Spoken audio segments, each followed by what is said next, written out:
Hey guys, Vinny Lopes here from Off the Block, and the new College Men's Volleyball National Media Poll is out. Now I'm a voter for this poll, so let's get down to how I voted this week. Number 1, I have Loyola once again in the top spot on my ballot, and the Ramblers deserve it. They are continuing to win, continuing to play great. 2 good conference victories this weekend against Grand Canyon, including a sweep where Joseph Smalzer had 20 kills in the victory. A 3-game match, 20 kills. That's impressive. I don't care who you're playing, especially a good quality team like the Antelopes, and Loyola right now on the top spot on my ballot. Then at number 2, a bit of a change from last week, as I have BYU jumping over UCLA to take the number 2 spot. And you look at these two teams right now. I have BYU at number 2, UCLA at number 3. Both these teams are in the top in the MPSF right now. I think that they're going to stay there throughout the season. And these are two teams I would expect to see in Chicago in the Final Four with the way that they're playing, especially on the outsides, when you have 2 great players who are having career years right now, in Taylor Sander for BYU and then Robert Page of UCLA.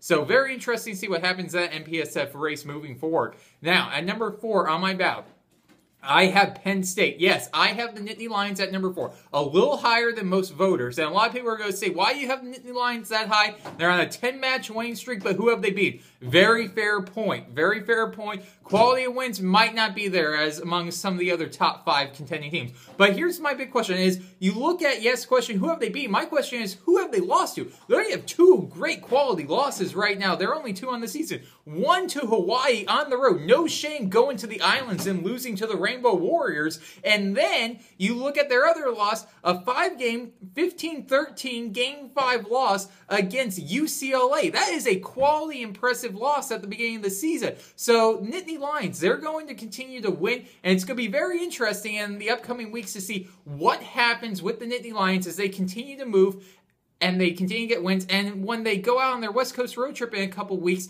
to Long Beach State, very interested to see what happens. Now, moving forward on my list, at number 5, I have the Gauchos, UC Santa Barbara, in my top 5. And you look at the way the Gauchos are playing this season, they're winning ugly, they're digging, they're blocking, they're making teams beat them, and they're daring teams to do it, and not many teams have been able to do that. Right now, UC Santa Barbara is leading the conference in opponent attack percentage right now. It's almost at 200. They're playing great, and if they continue to get that going, especially with the way Jonas Safe is playing at center, they potentially could be a dark horse for the NCAA tournament with the way that they're playing. So that's my top 5. Then, continuing down my ballot at number 6, I have Long Beach State, the 49ers. A little bit of a helter-skelter week for them. Got a great road victory against UCLA last week, but then lose to UC Santa Barbara. So, you know, this team still, it seems like still trying to figure some stuff out. But I will say this, though. They've had a very tough start to their conference schedule with the way it was put together with so many road matches.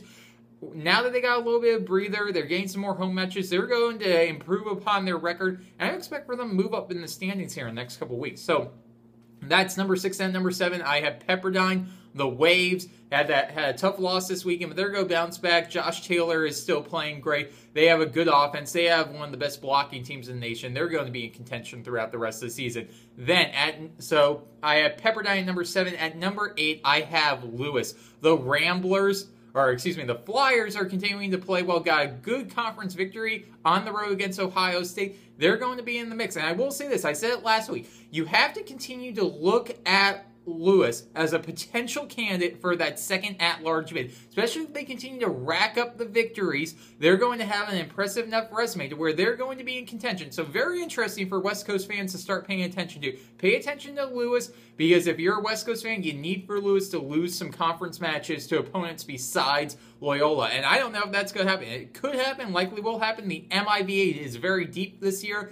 But very interesting to see, especially if you're a West Coast fan. That's a storyline to follow. Now, continuing down, my final 2 on my ballot, I have Hawaii at number 9. Rainbow Warriors got 2 nice home victories against Cal Baptist. They're continuing to beat the teams that they're supposed to beat. And then at number 10, to close out my ballot, I have UCLA, the Trojans. Once again, it's a young team. They dropped on my ballot this week because of a loss to UC Irvine. But, you know, the Trojans, they're going to still be in there towards the end of the season. And that's not a team I want to play come the MPSF tournament when you have to go up against Micah Christensen across that net. So very interesting to see what happens. So, and that's going to do it for this breakdown of how I voted. Be sure to get all your men's volleyball news and analysis by going to offtheblockblog.com.